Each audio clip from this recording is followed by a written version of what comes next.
get started. It's about that time. Sorry about the delay in getting started. So tonight, of course, this is week B for module 2. So we will now talk a little bit more in depth about the UN General Assembly tonight, and then talk about sort of a little bit more about your readings for this week, which were more about the SDGs and the open working group and sort of how does that fit in this model that we've created within the UN General Assembly. Okay, so let me share my screen with you real quick.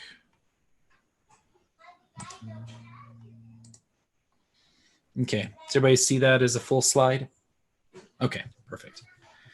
So, what's going on here? There we go.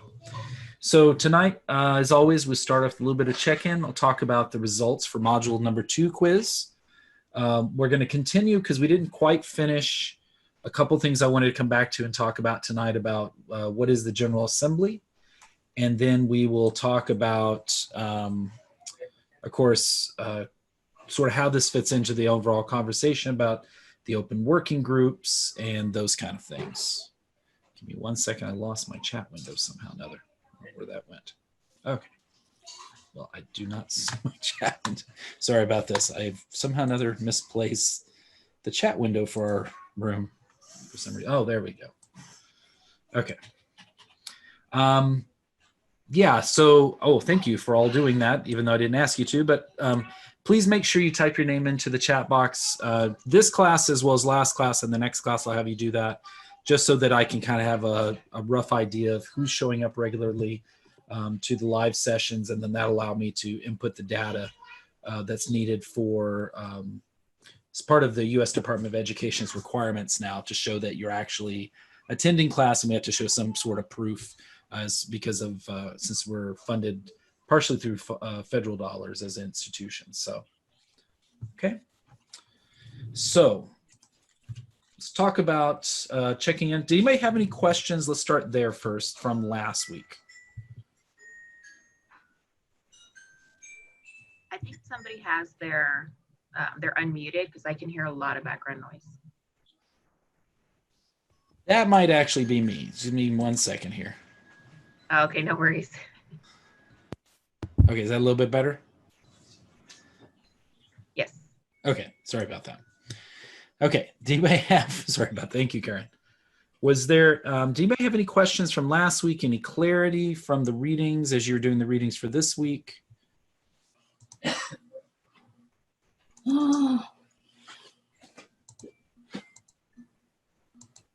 No? Everything was clear? So if I give you a test today, we'd all be good? Everybody be able to pass it, no problem? That's when usually I say that and people actually ask people for me to then clarify points. But since you're not, we're going to move on then. So let's talk about then quiz number 2. As you guys know, you had your second online module prep quiz for this module, of course, because you have one for each module. So the last one was over the weekend. I apologize for the time that it took to post, but hopefully everybody was able to take it. I did notice a few people had not taken it, and I apologize for the typo that was in the announcement. So what I will probably do is, because it was actually my fault, not your fault, is for those people who had not taken the quiz, you actually get sort of a pass this time. So I'm going to let you actually take it all the way up until Friday. Because of course that was my mistake. I think some people saw the date in the announcement, and I think I got at least one email said this, that they had planned on taking it over this weekend. If that ever happens and it doesn't seem right, always feel free to email me. I know a couple of you emailed me because I usually look before I posted it, and I apologize I didn't this time. But hopefully, I think the bulk of you actually were able to finish the quiz online and on time with no problems. So let's talk about your overall. So remember, there's 2 classes. There's a section 1, which is the San Bernardino section, and the Palm Desert campus section, section 88. And instead of having you all combined in one class, we have used 2 separate classes just because originally that's the way it was going to be taught and when we were going to be face-to-face. So section 1, of course, and section 88, both of the sections roughly almost within a few points of the same average this time, and actually the scores were relatively the same. So that tells me that, generally speaking, you guys are getting the material, the people are showing up. I can tell you, I looked at the list of people who actually showed up to the live session last week, and those of you who showed up did much better than those who didn't show up. So once again, it just gives that context that if you can show up to class, live virtual sessions, please show up, because there are questions that we cover that are not in the reading material. And a couple of those questions I think you'll see tonight. But the grade distributions overall were really good. As you can see here, about 24 of you got A's in one section, 24 in the other. So that tells me the bulk of you are doing really well. And that's actually it's actually higher than it was between both classes than last time. So you're starting to kind of get used to the class. If you are continuing to find yourself in this range, in the D and F range, you might want to reach out to me and ask some assistance of like how to study, or how to not study, but how to best absorb the material that you're reading. Remember that the online module prep quizzes are open book, open note. You can even work together on them if you want to. The point is that you're supposed to sort of see what are the most important things you're supposed to be drawing from the assigned readings and from lecture, of course, as well. Okay, and that's always very important. Okay, any questions about the data breakdown? I'm gonna show you the 3 most commonly missed questions. We'll do that every module, by the way. You can bet on that the most commonly missed questions will, unless it's something that I decide to throw out, will always be on the midterm or on the final. So you always wanna pay attention to this. These slides, by the way, are posted on Blackboard as well. Okay. So the most commonly missed questions, same for both classes, was this one, which is directly from the assigned readings from the KCO book. That is, according to the assigned readings, an open-ended group implies that all UN member states can participate, and meetings are generally either recorded and have official meeting records, open to observers, or closed to observers, and none of the above. So which of these can we eliminate right away? Somebody tell me. D. None of the above. D. Yeah, D, none of the above.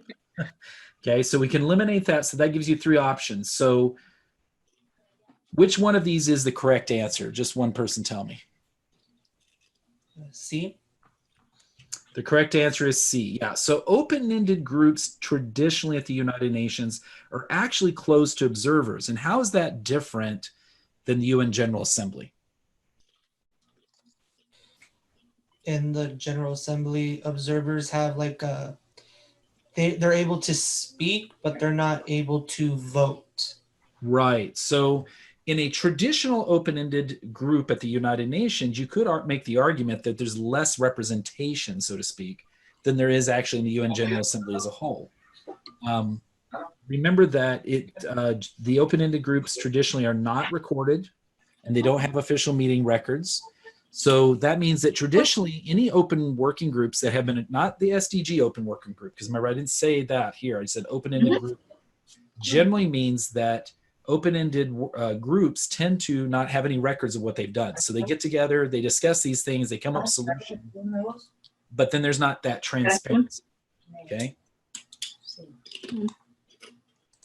So the key here is that you want to look at and say, okay, which of these can we eliminate? Recorded obviously is right off the top because it says that straight out of the book. So then it really just comes down to whether they're closed or not. And in this case, they are closed observers. Somebody tell me, how is that different than the open working groups, OWG, that led to and did the bulk of the work really for creating the Sustainable Development Goals? Did they include observers or they did not include observers?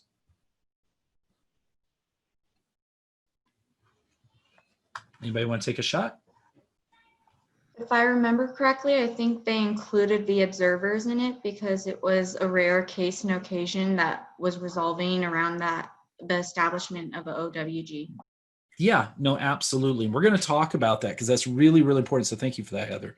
It's really important to understand that because the UN General Assembly tends to be, representative, but then the groups that kind of operated it sort of as an ad hoc basis below that didn't have observers generally.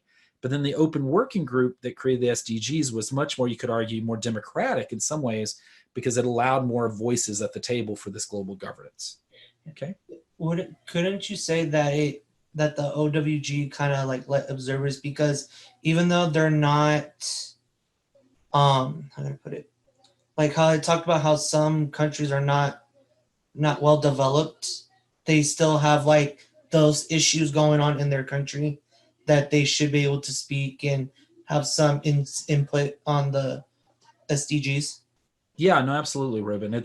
Yeah, I mean, what's interesting about it is the OWG, as you guys are probably getting a sense from now reading this book, is it was really this first attempt to make the UN really recreate how we look at representation and voices at the table. So no, I would totally agree in this case that what really the OWG did was it kind of took apart this antiquated idea that only member states should have a voice at the table. Because yeah, by allowing civil society, NGOs, right, they're at the table in UN agencies and programs, those countries that may not have a voice otherwise, as you suggested, then now have a voice possibly to issues that affect them. And if you're trying to create sustainable development goals that affect everybody around the globe, every man, woman, and child, then you can imagine it was essential that you had a much more transparent, much more open system. And we're going to talk a lot about that tonight. Okay, so that's why it's very important to understand how it had been done in the past, which is what this question is asking, versus the OWG, which was kind of innovative in many ways. Okay. Oops. There we go. Which one of the following statements is true about voting in the UN General Assembly? So this was something we talked about in class. Fasula talks about it too in her readings from last week as well. But we went into depth about this. So the veto voting procedure exists in the UNGA. All voting is done by plurality. The passage of most resolutions is done through majority voting, or all the statements are correct. First of all, if usually you see all the statements are correct, that's usually where I start when I'm looking at a multiple choice question, and say, even if one of those I know is not correct, then that's automatically eliminates it, right? That is not to say that that might not be the correct answer. Sometimes it could be, right? But in this case, it wasn't. So all these statements are correct. You can eliminate. It was not a correct answer. So the veto voting procedure exists in the UNGA. Is that true based on your readings and what we talked about? No. No. I see all your No. heads shaking. So that's good. Or at least the 30 or so I can see right now on one screen at least. I know there's more of you shaking your heads on the other side too. Yeah, the veto voting we're going to talk about next week when we talk about the UN Security Council, and it's probably one of the most controversial components of the the United Nations system. So we're going to spend a good 2 weeks talking about it. But remember, in the UNGA, one person, one vote. There's no quota. There's no quota voting. There's no veto voting. Right? It's just simply, hopefully, equal representation. All voting is done by plurality. Is that true? First of all, somebody tell me what a plurality is. Does anybody know? Do I have any political scientists here? You remember from American government at some point? I know plural means many, so like vote of many people considered would be my best guess. Yeah, a plurality doesn't necessarily mean a majority. Majority and plurality are not necessarily the same. And that's very important to make a note here, because the most commonly two that you guys, that both sections, by the way, answered was some of you marked this one or some of you marked this one. So the A and D, most of you guys were immediately able to eliminate. But plurality just means, yeah, more, basically, right? A larger amount. So I'll give you the way to kind of remember this, and that is that plurality just simply means that whoever got the most votes. It may not necessarily be 50% of the vote. Because what if you have, like, let's say we're coming up on election season, right? So let's use elections here. And I'm a political scientist by training, so that's kind of what my thought is here is. So you're getting ready to go to vote, and let's say you have 20 candidates. The likelihood of somebody probably in that 20 candidate pool getting a majority, that means 50% plus one of the votes, is pretty rare. Instead, those votes tend to get spread out across that pool of candidates. And then if you're using a plurality voting system, it's just whoever gets the most amount of votes. Okay. And that's the important part here. For those of you that remember, how many years ago is that? When Gray Davis, who was the governor of our state for a little while, was recalled. And this is when Arnold Schwarzenegger became the governor of our state. And so if you remember, there was, I believe at the time, I can't remember exactly, but it was over 50 candidates running for governor.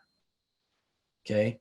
When Schwarzenegger won, theoretically, he could have just won simply by plurality if there would have been more well-known, better campaigned candidates. He did win for over 50% of the vote.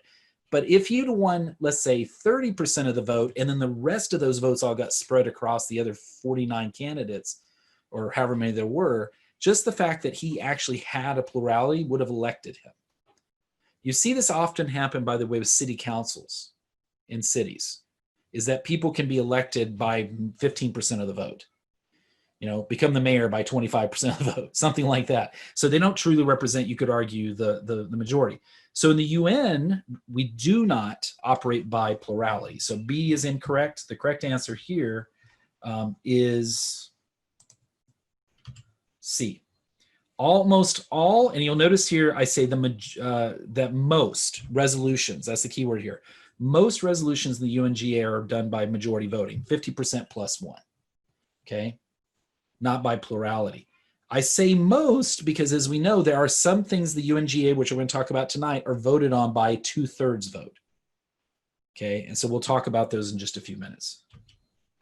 And then the last most commonly missed question, which actually was kind of a mix of this one and another one of which section you're in, of whether this was a commonly missed question. In one section, it was more so as like number 4, and the other one was number 3. So I just included it here based on the numbers. But even with that being said, most people didn't miss this one. Regional intergovernmental organizations such as NATO, AOS, all the ones we talked about last week, have what kind of, what's the correct answer here? Somebody tell me. A. Observer status within the UN General Assembly. Yeah, they have observer status. Some of you, the majority of you that didn't mark that, which is not, the ones who got it wrong, the most common wrong answer was no relationship. The UN system is made up of all of that chart I told you about, programs, and the UN itself, plus the UN organs, but also the UN programs, agencies, institutes, the UN university. But it also includes, for most people would argue, and I said this I think the first day of class as well, is it would actually include regional intergovernmental organizations. In fact, every about 3 years, NATO, OAS, all these regional organizations get together, and what they do is they actually, there's a resolution passed by majority in the majority is passed by consensus actually, and it's just simply like a 2-3 sentence lined resolution that simply says the following, which is NATO has a working relationship with the UN, OAS has a working relationship with the UN, and all of them, generally speaking, have observer seats at the United Nations. Okay. So those are the most commonly missed questions. Are there any other questions that you have about the quiz? I have a question, Professor. Sure. I sent you an email. How can we go back and print the test? It wouldn't let me print it. Yeah, I realized, Angela, today I started to type your email and they must have got distracted and I forgot to click send. So I apologize in front of everybody. That's okay. You should be able to do it. Generally what happens is you should be able to go into grades and click it. The only time that usually will happen is either the exam was submitted late or which would show up differently, by the way, anyway. But if you got a score, you should be able to actually click on the actual test itself in your grade book and it should pull it up. If it doesn't, let me know because I can always try to pull it up on my side and then email it to you as a PDF. So Okay. Try that and see if that works. To make it easier on all of you based on actually your question you'd emailed me, I've now added, I think to both classes, but if not, I'll double check. Definitely to section. One of the new buttons there says grading or my grades, I think. And so now you can just click on that. You don't have to go through tools and all that. You just click on it, it'll pull up your grades. So that way you can always see. But Angela, if that doesn't work, let me know and then I can always send it to you. And that's true for everybody. Okay, perfect. Thank you. Do you mind if I just piggyback real quick on Sure. that? Just so you know, because I couldn't find a print on it too, Angela, I just kind of go through and I highlight it and I copy it. Like I just do a straight copy and then I paste it to a Word document. Like I just open Word and then I save it that way. And then that way I can kind of print it while I'm reading through the material and work on it that way. And then I go back, anything that I missed, I kind of go and correct. I don't know if that'll help you. I just wanted to piggyback in case it does. Well, you know, when you click on OK, you're supposed to get the results. That didn't happen. So I don't know if it was my computer or Blackboard. So it just took me all the way back out of the quiz altogether. So that's why. Okay. Yeah, I will tell you when I did, because I make myself a student after you emailed me and tried it. And it also did, when I tried it after I posted it, it showed me the quiz after I clicked OK. When I did it, when this was yesterday, I think it was, or whenever it was, you emailed me, I did it. And what was interesting is I also got kicked back to the main screen. So I need to actually find out. It may have been an issue with Blackboard. I know that there was issues with Blackboard yesterday, not just at our campus, but it was across the entire globe. Anybody using like Google Drive or Blackboard or any of those, there was all sorts of problems yesterday with it. So yeah. So if you, and to your point, Angela, if you ever have questions like that, always feel free to email me about them, and I will try to get back to you on those and help you out as much as I can. Okay. Okay. Any other questions? I have a question real quick, Professor. Sure. When I was reading the book, it talked about how the EU also has observer status. If I remember right, in the General Assembly. Is that also part of the inner governmental organizations as well? Yeah. Yeah, the European Union is a formal intergovernmental organization because of the Maastricht Treaty as well as other treaties, and so. So any organization that has a charter or a treaty that binds countries together in a smaller multilateral organization, they can actually petition to be part of the United Nations system, or at least be recognized by them. Some of those organizations don't hold seats because they prefer not to. I can tell you the European Union definitely has a seat in the GA. If you're ever looking at a picture actually of the United Nations inside, the seats that are kind of in the middle, that row of seats that you've ever seen the pictures of, those are actually the member states. They sit there. On the sides, what we call the gallery, is actually the observer seats for the for IGOs. So there is a European Union seat, there's an OAS seat, an AU seat. I don't think NATO has a seat there, but it doesn't mean they can't have one. They just choose not to for whatever reason. Mm-hmm. But yeah, European Union definitely would be an intergovernmental organization there. Okay. Thank you. It's a related question. I couldn't seem to find anything on it on the UN. It's related to with regional observers. Would the Gulf Cooperation Council also be part of that, or no? They do have a relationship. I've never seen their placard there at the United Nations. That may just mean they choose not to have a seat because they're so small as an organization. Yeah, it's only 7 countries. But they definitely have. There definitely have been resolutions passed by the GA, sort of formalizing that relationship. So yeah, definitely for the G77 in the Arabs, the League of Arab States, which is actually older than the United Nations as an organization. It's a few months older because it came into fruition in 45 as well. The OIC. So there's these sort of overlapping. We're going to talk about voting blocks here in just a second, but it's very important to kind of understand those intergovernmental organizations, because whether they have a seat there or not, often countries will get together based on membership in those organizations and vote together in the UNGA. So like, for example, in the case of the question you're asking, the GCC, the Gulf Cooperation Council, do routinely all vote together on issues in the UNGA. Very rarely does that not happen, just because they are bound. And in fact, the GCC has a defense treaty as well. They're not just bound as a political organization. They're actually bound through a military treaty as well. Okay. Okay, thank you. You're welcome. Okay, so let's move back and talk a little bit more. So last time we left off, we were talking about what how the UNGA kind of works, and I was talking about some basic nuts and bolts, and I want to come back to that and then move on and talk about how does that compare to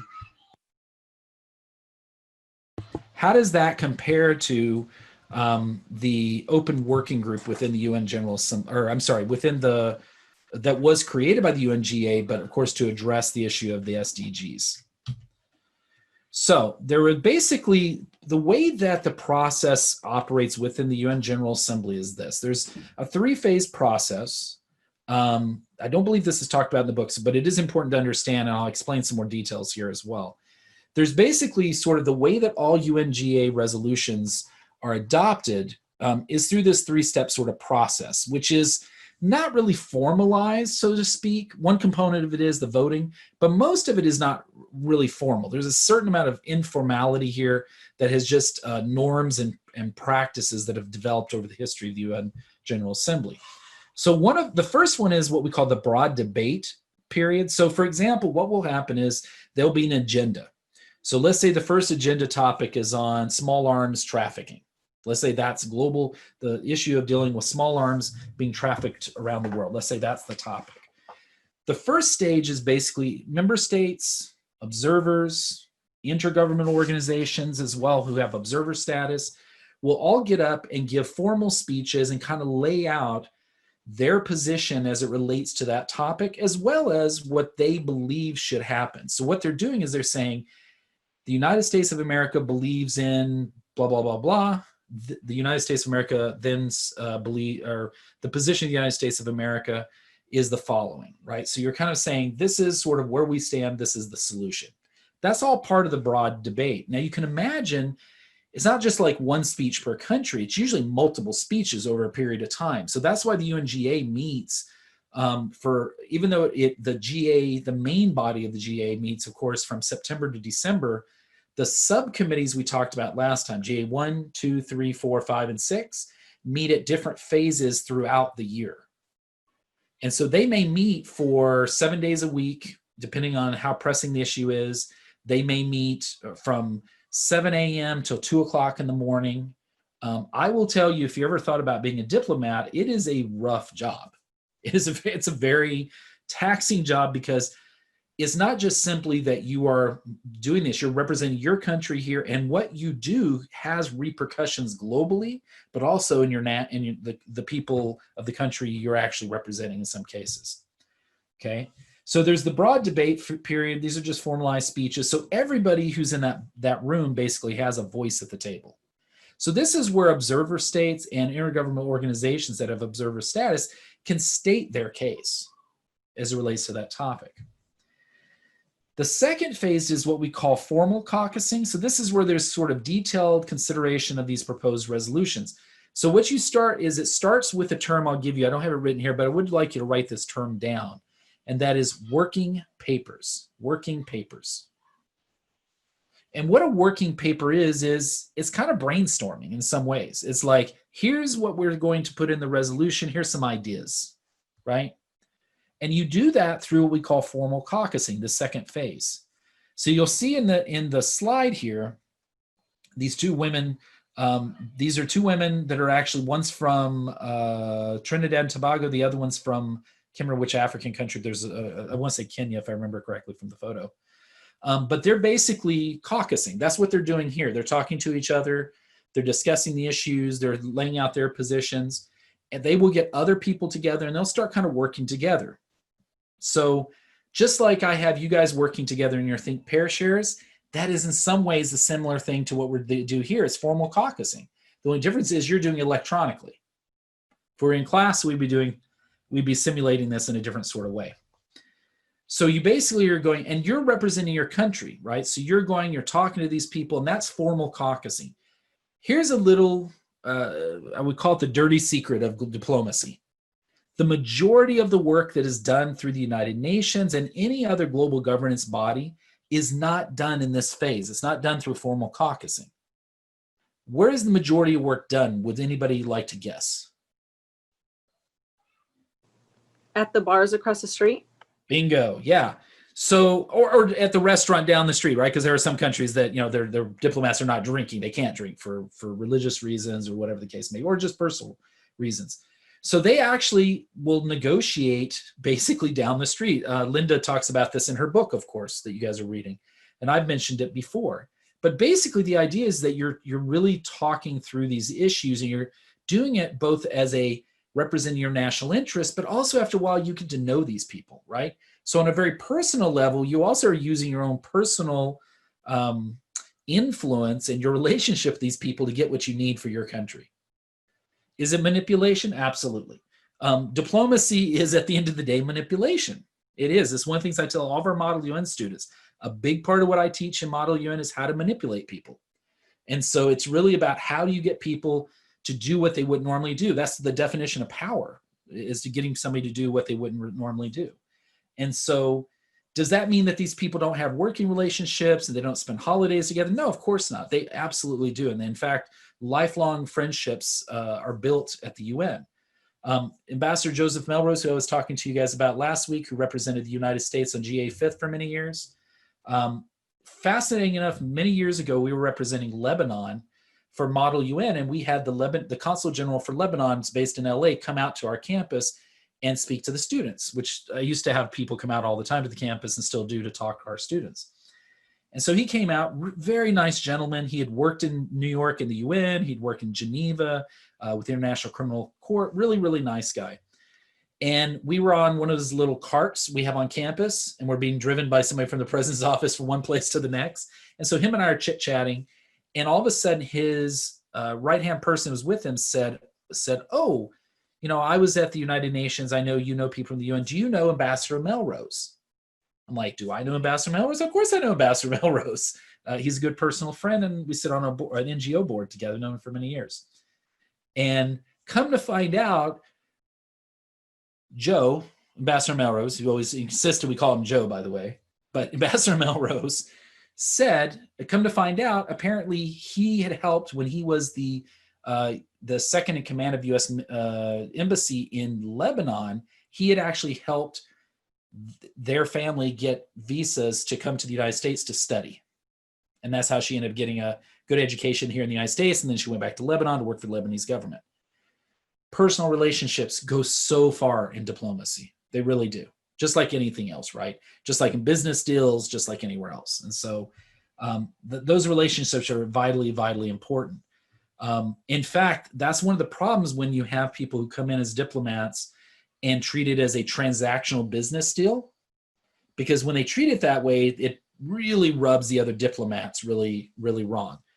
So I'll give you a really practical example of this, and this is not to play politics or anything, it's just stating the facts, and you can look this up anywhere. Ambassador Bolton, who you guys of course know, just wrote a book about the Trump administration, was national security advisor under Donald Trump, and of course he was under George W. Bush, was at one point the U.S. ambassador to the UN. When he left, President Bush actually pulled out of retirement, multiple career ambassadors to go back to the U.S. mission. The UN, Ambassador Melrose was one of them, to actually kind of help smooth over things that had happened during Ambassador Bolton's time at the UN. Ambassador Bolton famously said, shortly after 9/11, by the way, so timing here is not great, said the best thing that could happen to the UN is we eliminate the top 7 floors. Well, you can imagine this is New York City. You put the imagery here together, right, for yourself. So, but those personal relationships had to be rebuilt, right? So diplomacy is manipulation, but it's also personal relationships as connected to all of that. And that tends to get the bulk of the work done, not during this formal caucusing. So you may go down the street, have dinner, work out the details of a plan, come back, and during formal caucusing, the second phase, actually write everything down, get everything on paper, right? And really think through these ideas. The third stage is what we call the voting on proposals. This is what sometimes the term you'll hear is voting block. I don't like that term because that's confusing for people. So just using voting on proposals for your notes. But this is where basically everybody votes on the formal resolutions that have been proposed in the UN General Assembly. So from the second phase, you actually have these formalized resolutions, draft resolutions that get proposed and then are voted on during this third phase. Remember we've been talking about the role of IGOs, NATO, AAU, European Union that was asked about, all these various entities, GCC, we were just talking about the Gulf Cooperation Council.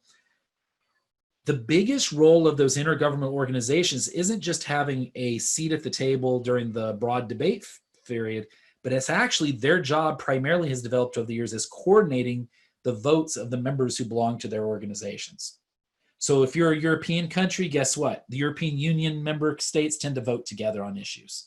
The African Union tends to vote together on issues.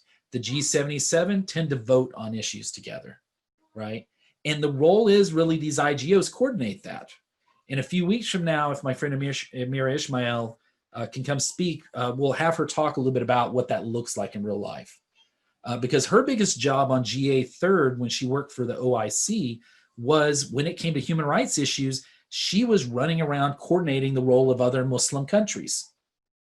So she's going over to Egypt, she's going over to Saudi Arabia, she's going to Brunei Darussalam and saying, hey, how are you going to vote on this? This is what we're thinking as a group, let's work together. because what you're trying to do is represent your regional bloc in a more unified way. Does it always occur that way? No.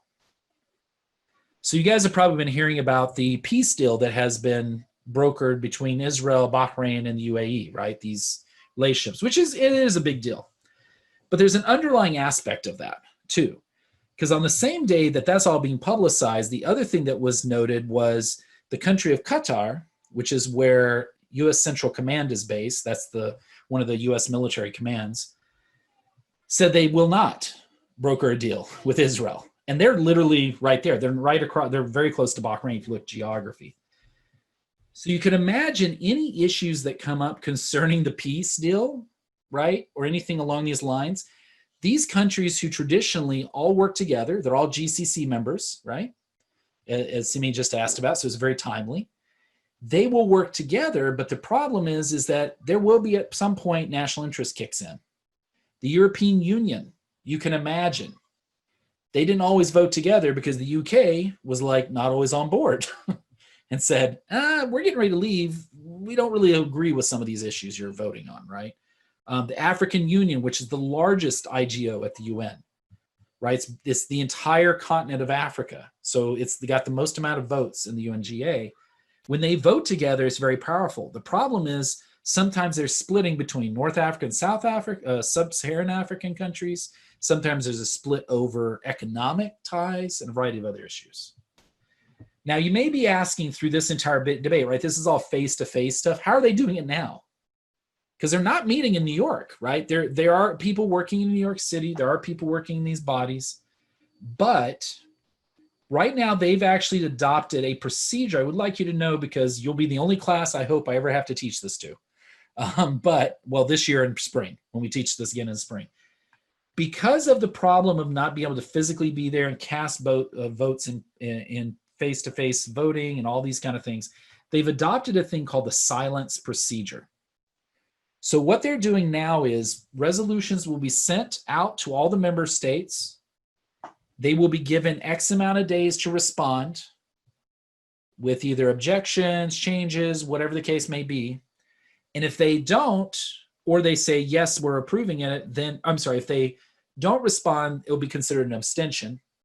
If they do want to vote in favor of it, they just simply say we're in favor of it.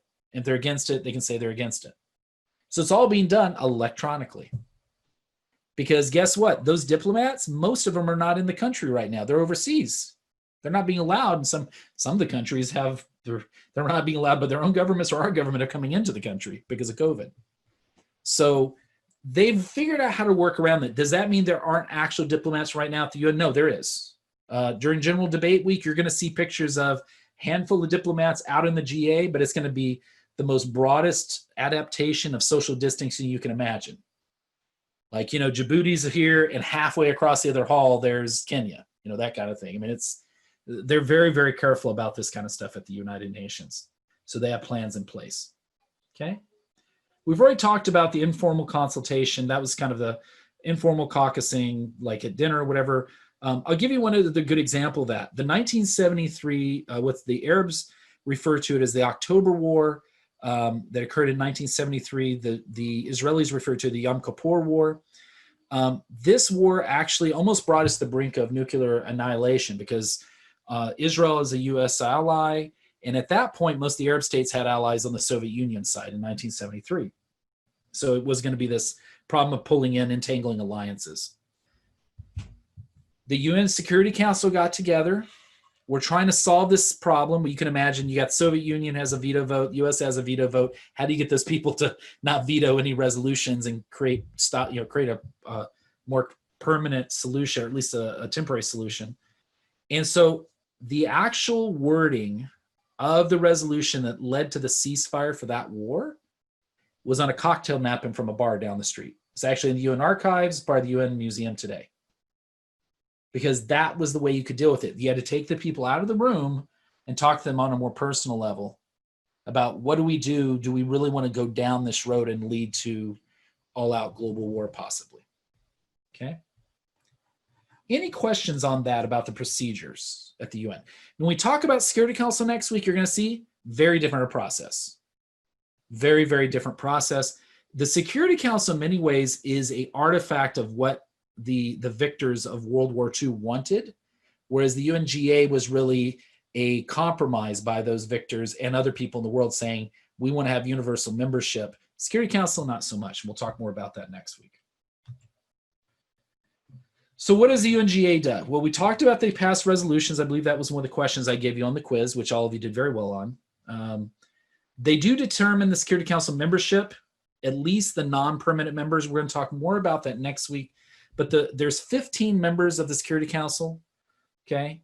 And those 5 of those are what we call the P5. You might want to write this down just for next week because it'll make more sense as we get into talking about Security Council. The P5 stands for Permanent 5. Permanent 5. So the P5 are basically those 5 member states. They're all founders of the United Nations in 45. They're also the victors of World War II.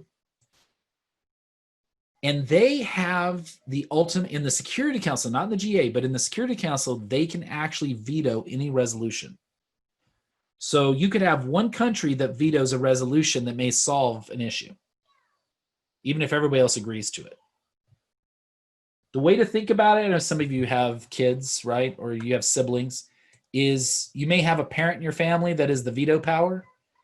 That yes, theoretically, mom and dad work on stuff together, but I'm sure we all have that one parent that may be like really the person who dictates what's going on in that family and says, I see some of your heads bobbing up and down.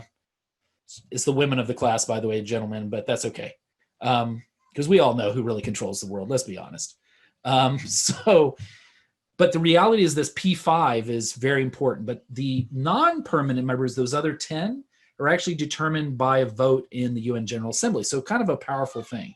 And we'll talk more about that in detail next week. 4 weeks from now, we're going to talk about Ecosoc and Trusteeship Council, but just know the UN General Assembly determines the membership for those bodies. Okay, and there's a process this goes through as well. The UN General Assembly does select the Secretary General. That's what SG stands for. By the way, the UN loves acronyms. So if I ever use an acronym and it doesn't make sense, let me know. You have to remember this is what I've done for 20 plus years of my life. So I tend to speak in acronyms. So feel free to always ask if an acronym doesn't make sense. So the Security Council nominates who they want as the Secretary General. And the UN General Assembly is actually the ones who vote through a majority vote who they want out of that pool that's been nominated. So it's just kind of rubber stamping what Security Council wants. The ICJ, which is the International Court of Justice, it's the legal arm we'll talk about. I think it's the second half of our semester. The judges from there are, of course, voted on by the UN General Assembly as well, after they've been nominated by the UN Security Council. This is all per the UN Charter. By the way, kind of a side note at ICJ, and we're going to talk about this more. ICJ is actually the most, I would argue, the most non-political position at the United Nations. But the ICJ do not represent, they are not diplomats. The judges that make up the International Court of Justice are not diplomats. They're actual lawyers. They're jurists. Many of which have been judges in their own countries, often are legal scholars, and we'll talk more in depth about how you become that. But basically, when they make decisions in the International Court of Justice, they are not controlled by the U.S. State Department or Foreign Ministry of whatever country they're from. They make a decision based on the law and their interpretation of the law, of international law, that is. If you want to create any new UN bodies, which doesn't happen very often anymore, but as we started getting these programs and the UN system grew, that was all developed by votes by the UN General Assembly. The UN budget we talked about, that's kind of started in UNGA 5th. And then, of course, the final budget is then voted on by the General Assembly. The key here, and one of the big things I would like you, make sure you know this if you know nothing else from this class. And I won't say that very often, but this is a really big one. Sovereignty is one of them. The second thing I would say you definitely need to know is the UN General Assembly does not create international law in a legal sense. Because the UN General Assembly is, they make recommendations. Their resolutions are recommendations for the UN member states to follow. Christina asked, would the I'm assuming you meant the ICJ, would they be comparable to a Supreme Court on a global level? Sort of, probably less of a Supreme Court and more of a civil litigation court. Yeah, and particularly Christine, because I know you're one of our majors, you'll find it interesting because has a lot to do with borders and a lot of geography, actually. Being a geographer comes in handy if you're going to go work for the ICJ, I will tell you. So, so Article 10 of the UN the UN Charter just says that the UNGA will basically create resolutions. Now, here's the twist. We're going to talk more about the law the second half of this class when we talk about the ICJ, but there is a question about whether or not, if everybody's voting on, if the majority of the world belongs to the United Nations, and what percentage of UN General Assembly resolutions pass by consensus, meaning everybody votes for it? 85%. So 85% of resolutions, very good. There's always a method to my madness, by the way, when I ask you questions on the quiz. It's usually because I'm going to talk about it the next week. So 85% of resolutions by the UNGA are passed by no vote. That means everybody agrees to them. Nobody objects. Consensus, right? And if almost all the countries and entities in the world belong to the United Nations today, with a few exceptions, the question by legal scholars today is, wouldn't that just be like a treaty? Wouldn't that be international law? Because we're all agreeing to those norms by that resolution. So if we all say we want to eliminate female genital mutilation, FGM, and if they all country, and there is a UN resolution actually that passed by consensus to call on countries to eliminate it, then wouldn't that just be international? The question by people who study international law is, wouldn't that just be setting up a norm because we've all agreed to it on paper? I don't have the answer to that, neither do any legal scholars I know. It's an ongoing debate today that even though the UN Charter says that UNGA creates recommendations, not law, the reality is that because of how things have developed due to globalization, that maybe actually it really is law today. Okay, and we'll come back to that in about 5 weeks from now. Okay, and we talk about the ICJ. You'll also see how confusing being a lawyer, and particularly international legal attorney, is very confusing. Okay. So that's basically what the UNGA does. Where's my cursor? There we are. Okay. Now, having said that, well, first of all, do you have any questions before we talk a little bit about, shift gears here for a minute? That's what it says on paper, but how does all this kind of play out in the real world? I'm just curious. Oh, sorry. Oh, no, go on. Go on. I was just going to ask to clarify that on the previous slide, SG is for Secretary General? Secretary General, yeah. Okay, thank you. Yeah. And by the way, I should say, so sorry, Simi, just 1 second. Now you're We're good. going to talk about the Secretariat in a few weeks. That's actually one of the very last things we talk about in the class. What's interesting is the Secretary General that we currently have, Antonio Gutierrez, he's actually it's been the most transparent system of selecting ever. And in fact, the most women were ever nominated to become Secretary General of the United Nations. Is the UN a sexist organization? Absolutely. I'm not going to lie to you, ladies, and to the class. They have never had a female Secretary General, even though there's more than a few women that work at the United Nations. The current Deputy Secretary General is a woman. She's actually the former Secretary, or what was her Ministry of Forest Affairs and something in Nigeria.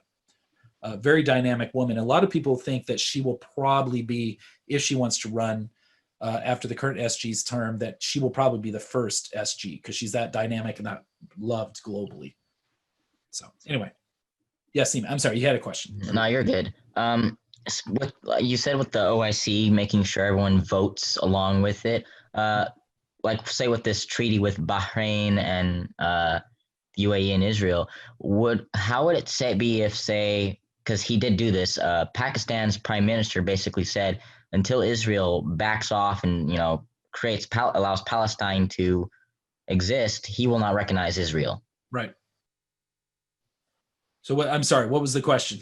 Sorry. Yeah, so my question was, how will that impact in the UN, since he just basically said this not that long ago?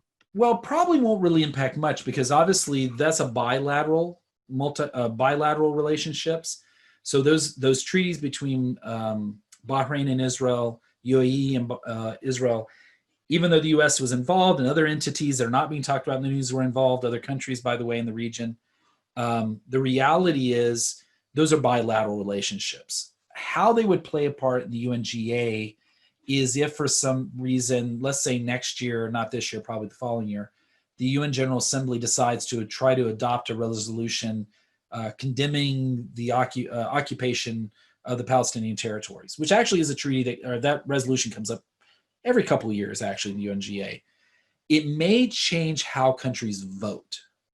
So in other words, Bahrain, UAE may vote with Israel or at least abstain, but we just don't know. I mean, that's part of this is it's kind of uncharted territory. We'll have to actually see really what goes on. And it kind of relates to a question that Andrew asked, is that if these are not law, are they just more general guidelines? Yeah, basically is the way to think about it. These are just recommendations. In fact, the language even suggests that. We're not going to do it for this class, we just don't have enough time in one semester. But for those of you that apply for and make the Model UN team, we do an exercise in there of like kind of analyzing UN resolutions. So you get a feel for how they're written. Resolutions by the UN General Assembly are very watered down. They're very, the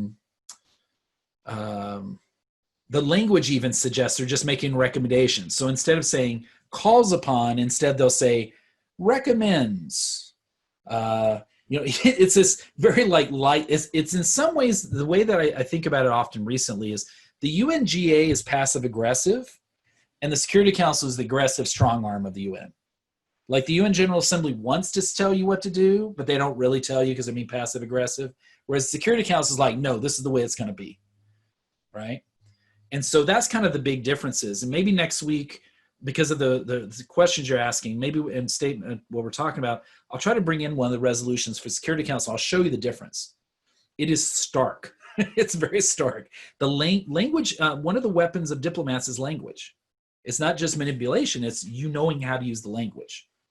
And in fact, that's why one of the things that we require, obviously, as you guys heard last week to do Model UN is that you have a good working knowledge of English language and that you can use it in an effective way, because that's what real diplomats do. So even the diplomats that are from other countries, you have to know English. You have to know also French, generally speaking, because you have to know how to use those languages, because as you all know, different languages, you can use different context and they mean different things. So Spanish is a dominant language at the United Nations. Certain things in Spanish, you translate them in English, do they make sense? No. I speak, by the way, like 5 words of Spanish. My wife speaks way more Spanish than I do. But I've got some Arabic, so I'm good. Yeah, and Arabic is the same way, right? Arabic, you can one word can mean 3 different things depending on context, right? Arabic is my second language. So it's very interesting that way. Okay, so let's talk a little bit about, towards the end of class here today, the SDGs, a little bit about the KCO readings for this week. Because what I want you to focus on from that, there's a lot of I don't want you to get lost in the weeds. And the book is a really good book because it really walks you through the process of how real diplomacy occurred in a really pivotal moment of the United Nations. But the things that I'm going to focus on, in the slides and things that I ask you, or even the micro lectures I post that relate to the KCO book, that's what I want you to focus on for testing and for understanding. The rest of it is really just additional information to kind of fill in the blanks. So the most important thing I would take away from this week's readings, and I would even argue a little bit of last week's readings as well, even though we didn't talk about it, is what is the Open Working Group, OWG? Because, right, that is the key thing that got us to where we are today. So remember the Millennium Development Goals established in 2000. Of course, we already talked about those, I think, 3 weeks ago now. And those Millennium Development Goals were, the argument is that we had made progress on them, but we had not accomplished everything we wanted to. So instead, we wanted to take that as a stepping stone, the Millennium Development Goals, and create a new set of goals for the globe and really say, we're going to be dedicated to these issues. And it wasn't going to be simply just on climate change or just on eliminating poverty. And not to say those aren't important, but one of the big discussions that came up as you've been reading about is these are all interrelated.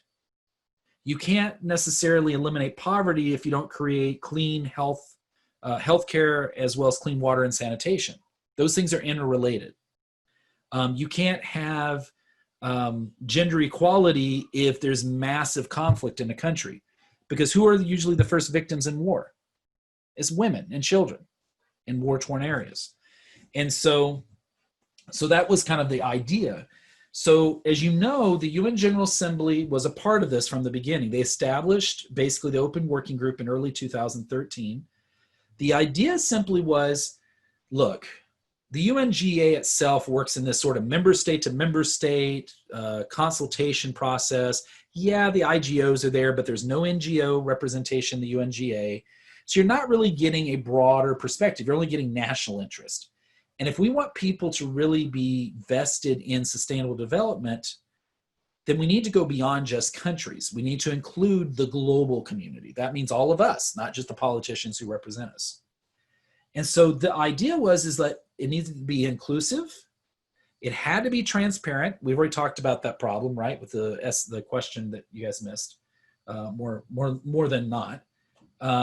And it needed to be a very open process. In other words, we need to be able to see at all times in the development of the SDGs how that was going to operate. And so that was a very core principle of the Open Working Group.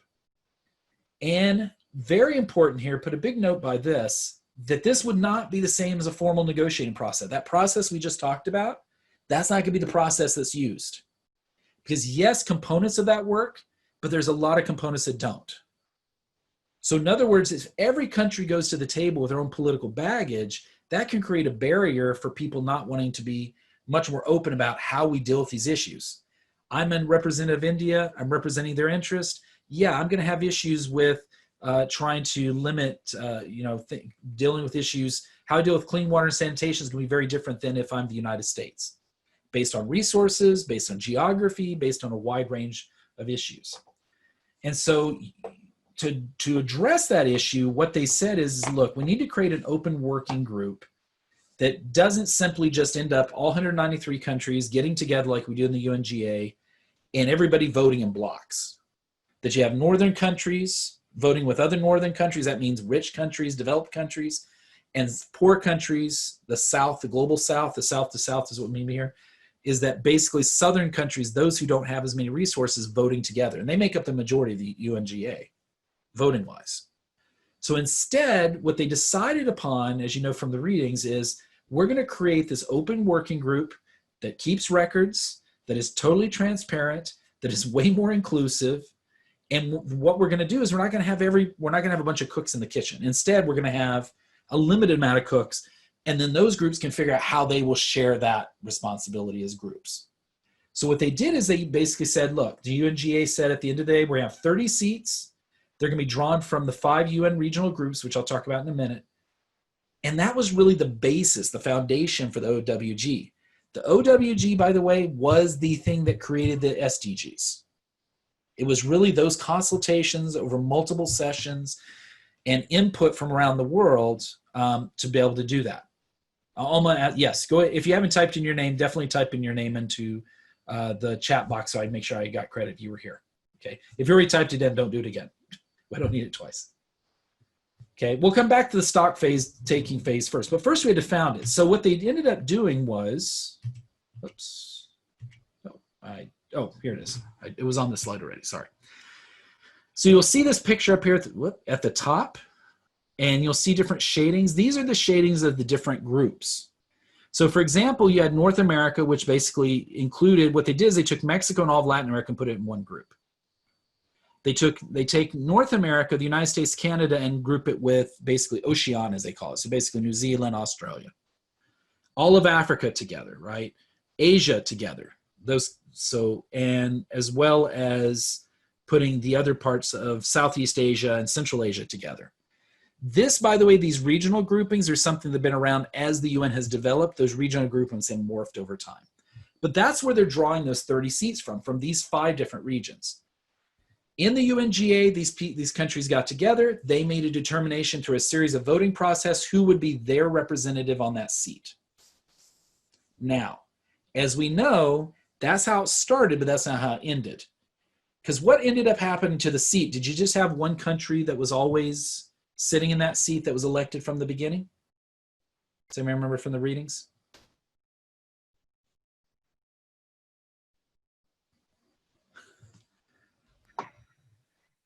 Okay, since nobody's saying anything, let me fast forward here for a second.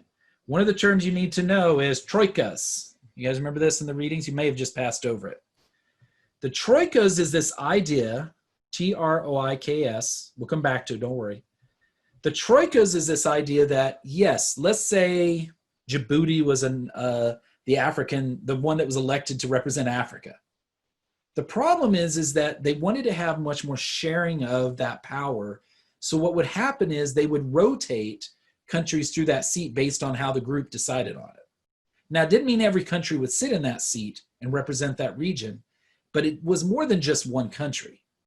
So it wasn't just like the United States was the representative of North America. Sometimes it was Canada, sometimes it was Australia, sometimes it was New Zealand. And you can imagine that brought a different sense of consultation.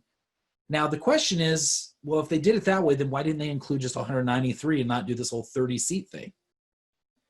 Because what it did is it pushed all the consultation into the regional groups for them to do that work away from the United Nations within their regional groups. So diplomats getting together in various parts of the world saying, this is how we're going to approach that. This is how we want to do it. And it really pushed them to coordinate their efforts without, by the way, the role of IGOs. Does that make sense to everybody? Somewhat? Okay. Don't worry. We're going to spend a lot of time on the SDGs over this quarter, so you get to know this inside and out very well. By the way, this process is the most documented process, most transparent documented process we've had at the United Nations in its history. All this stuff you guys are reading was actually recorded by the Earth Negotiations Bulletin, which works on climate issues, that were allowed to be at each of these meetings. And they actually sent representatives out. Some were students like yourselves, by the way, from New York, who went to these meetings and took notes. And all that ended up into the book. So that's how we know this happened. Dr. Pam Chasik, who is one of the authors of your book, and good friend of mine, we're going to have her hopefully talk at the end of this quarter about this whole process after we're done with the book. Because she was one of the people at those meetings. She actually was one of the founders of their Earth Negotiations Bulletin. So she was the one actually sending people out and herself going out and collecting this information for the book that you're reading, as well as other studies that have been done since then on the SDGs. So the first place is, once you've established, then you got to figure out, does everybody have the same common knowledge? Do you think every person sitting in those seats knew about SDGs and what was happening in different parts of the world? No, don't kid yourself. Diplomats generally know their region. They know what goes on in their country, sometimes not. Because some diplomats are political appointees, so they don't always know. And so basically the idea was they got together and they collectively, through these series of conferences, learned about the issues associated with what will become the SDGs. So what they did was, this is actually a chart that shows you the OWG's 19 focus areas that they decided to break their sessions into, okay? I'm not going to ask you for these, but you'll notice these here and the SDGs here look very similar. They're pared down a little bit, right? They combine a couple categories. So, for example, if you were a small island nation, like in the Caribbean or in the South Pacific, or if you have a major shoreline, like we do in the United States on both East and West, you're probably going to be very interested in marine resources. But if you're, a landlocked country in Central Asia, probably not as much. But you might be interested in education. If you are in an area where there's a lot of urbanization, India, for example, in the case of New Delhi, the United States, right? You might be really interested in sustainable cities, but if you're in a more rural country, you may not be as much interested. So the idea was to really create these kind of focus areas. And this is an actual picture taken by Dr. Chasik, actually, at one of the open working group sessions. This is actually the third session of the OWG. So they're literally sitting in a room together, just like we would be if we were taking this class face-to-face, working through the issues. So here's the irony. You may not have known it, but by you guys being put in think paired shared country teams, literally we are simulating components of what the OWG did.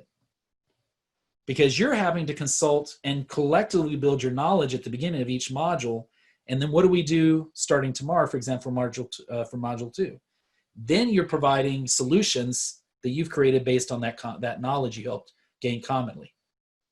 As I said, there's always a method to my madness. So this is in some way simulating a little bit of that process for you, so you kind of get a feel for it. Okay? Where are we at? 8:04. Okay. So with that all being said, here's some takeaways though from not just this readings, but what we've been talking about this week, right? First of all, every member state has political baggage, right? I told you that analogy, probably a really horrible one. Sometimes I go back and listen to my analogies when I edit the stuff to send to you, and I realize that it doesn't always make sense. So I apologize for that. Sometimes it makes sense to me and doesn't to other people. So, but remember that every country has its own issues, right? The analogy I used to give actually in when I do this in class is, okay, I'll come back to that because I can't remember the analogy I was going to give for a second. I totally lost my train of thought. But basically, we all have stuff we bring to the table, and countries are no different, right? And every country is trying to represent their national interest in the UNGA or in the OWG. And so the reality is that's going to potentially create barriers and also bridges sometimes for global governance, particularly in the UN system. And of course, national interest at the end of the day is a dominant theme in diplomacy. Probably when you guys all signed up for this class, you just assumed all diplomats sit around, drink champagne, like everything you've seen on TV, right? You know, that they're going to fancy parties, that it's a very easy job, and all that kind of stuff. And depending on what movies you watch, some of them are secret spies. So the reality is, no. Diplomacy is a very cutthroat game. It really is. Every person I know I've worked in diplomacy, nicest people in the world, but they are shrewd negotiators. They're very shrewd negotiators. And that's from around the globe, not just in a US context, okay? By sharing the seats in OWG, basically through this Troika process we just talked about, what it did was it shifted this idea in some ways of saying every country state for themselves. Instead, those groupings of country states had to kind of work together and come up with some, like, this is the message we're putting forward as a group. You couldn't just be like, I'm Australia, this is what I want, because what Australia wants is going to be different than the United States, even though they're in the same working group, okay? And kind of related to that is you're not recreating the will. All global governance we've talked about since day one in this class was founded upon sort of history, right? That there's historical precedents that we continue to add to over time. Now, the fascinating part is and there's a great phrase in the KCO book in the readings for this week where it says, I'm paraphrasing here, but it says, you know, it started with 30 OWG members, then goes to 70 UN member states, and now is universally accepted. The SDGs you'll see around the world. You'll see them in all sorts of marketing material. We, by the way, as a campus, have adopted some of them through an actual compact with other campuses in the state of California as well as throughout the United States. So it's operating, and so have cities and other things. So this SDG has kind of trickled down, even though it started with this really small group initially. And some people argue that's what global governance was supposed to be about, not about this sort of state-to-state dominance and kind of stuff that traditionally it has been. Okay? So this week, I want you to kind of think a little bit about, and you'll see we'll talk about things to remember for this week, but these are going to be questions you're going to see kind of embedded in your real-life application exercises for this week. So can a body of universal membership adopt universal common values? I don't have an answer to that, right? These are just sort of open-ended questions to think about that you'll probably hopefully still think about after you're done with this class. What are barriers and bridges facing the UN General Assembly when trying to create sort of solutions? We started this module with that. We're going to come back to that because the SDGs are really trying to solve really these wicked problems that don't have set solutions that everybody's going to agree to and that are constantly flexible and everything. How could the UN General Assembly be restructured for more and better outcomes? I didn't put better here because that's subjective. But basically the idea here is, does the UNGA work, right? And so those are things I kind of want you to think about as you're thinking about the real life application exercises, but also as we continue through this class. Okay, that's it on the UNGA in a nutshell. Don't worry, we come back to some of these entities. I'm just giving you the high points in each module of each of these organs. So remember that your life application exercise for this module opens tomorrow morning at 6 a.m. I will test it beforehand, and if it doesn't work, I will email you, but I promise it will be up if I have to hold up a placard on YouTube or something with the questions. I don't know. But it'll open tomorrow at 6 a.m., closes on Saturday. Always check your emails, though, and the announcements on Blackboard for our class, because as you know, technology fails. and stuff happens, and there's nothing I can do about that. There will be videos and some micro lectures posted in the concept exploration phase. I have not posted those yet because I want to just go through a few things before I posted those, but please look at those as well. Sorry, is the date wrong on the real app application? It ends on September 26th, or is it the 19th? Sorry, 19th. What did I put? I keep doing that. I skip a whole week or something. Sorry, it's the 26th. What it says in the syllabus. Syllabus is always good. I apparently cannot type. I apologize for that. You want the semester to be over faster. Yeah, so the 19th, 26th is wrong. The 19th is correct. Yeah, I think that's what it is.